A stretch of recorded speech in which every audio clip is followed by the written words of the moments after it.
Liberia is a very prominent country in Africa. It's a very fascinating country. Both its flag represents the United States and also its capital shares its name with the former President James Monroe. Now, before we go into in depth, let's give a historical background.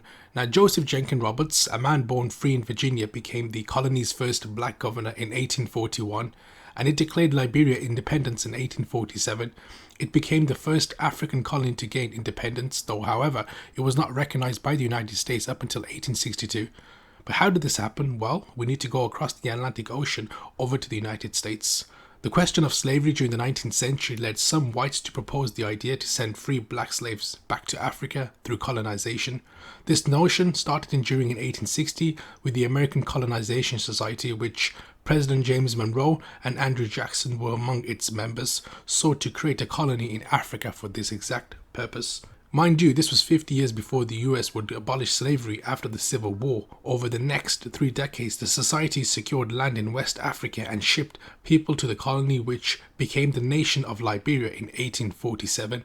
Over the course of 40 years, up to 12,000 freeborn and former enslaved black Americans immigrated to Liberia. Initially, the idea was supported by many whites, both in the South and in the North. However, some argued that, especially abolitionists argued that the idea of transporting blacks back to Africa was inhumane. To note that the American Colonization Society didn't believe in ending slavery.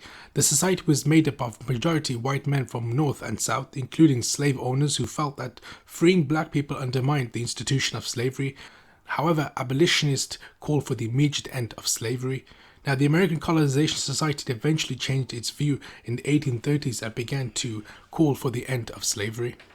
However, its involvement in setting up Liberia cannot be understated, and that's the history of how Liberia was started up.